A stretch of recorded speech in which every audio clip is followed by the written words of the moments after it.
Uh, Greetings, fellow model railroaders. This short video is intended to show how Central Valley Model Works 2003 style tie strip can be finished up.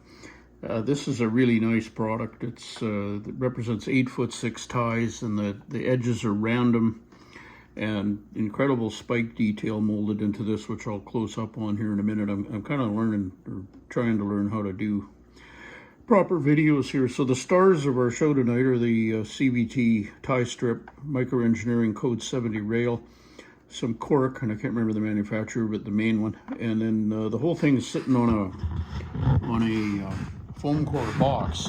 That's going to be my hidden staging yard, and you can see the ugly ME flex track underneath, glued in with hot glue, but nobody's ever going to see it, so it's kind of just interesting.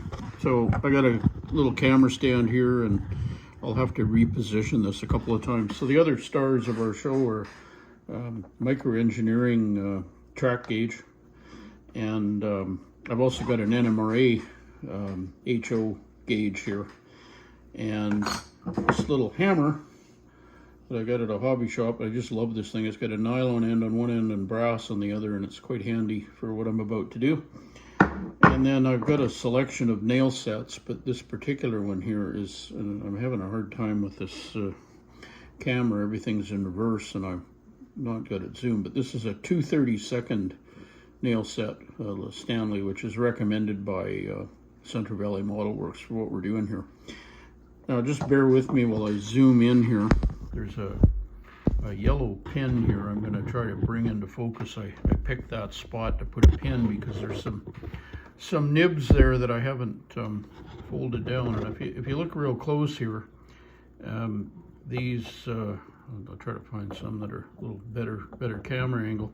Every 5 ties or so there's a big nib or a pair of them, and then the spikes in between. And the manufacturer suggests that you can actually fasten this rail with no glue by just bending these over, and we'll talk about that in a minute. Now this rail is already glued down with barge cement, which is a contact cement, but the techniques vary. I mean, one is you just put the set on the nib and kind of push and roll at the same time, and I'm just going to do a couple of these here. I might have already done this one, but here's a fresh one that hasn't been touched. We'll just roll this over. The other technique I use, which if I'm on wood especially is really quite good, is to just put this nail set on at about a 60-degree angle and then use the nylon end of the hammer and just give it a quick wrap, and it peens that over quite nicely. This track generally gauges just about perfectly. I find with these old Railcraft Code 70 3-point gauges, I guess it would help if I put it on the right way. There's the odd little tiny narrow spot, like there's one right there, and you know, you can get rid of those just with a clean hot soldering iron. You just touch it where the glue has been, and it'll spread out to the gauge. But funny enough, when I use the NMRA gauge and run along here, I don't sense any tightness at all. So either the ME gauges are out a little bit, or the NMRA thing is. But I've run cars along here already, and it works. They work just fine. So anyway, you can peen these things over, and also the spikes in between if you so desire. And of course you do them on both the inside and the outside of the rail. I'm not going to bother because you can't see it with the camera the way it is, but they go over quite easily, and I don't know if I would rely on it without glue.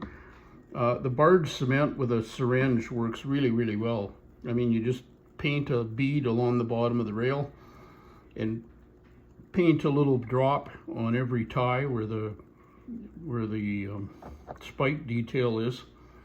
Let it set for anywhere from 10 minutes or 5 minutes actually to 4 hours, and then just basically put the track on and press, and it's really solid.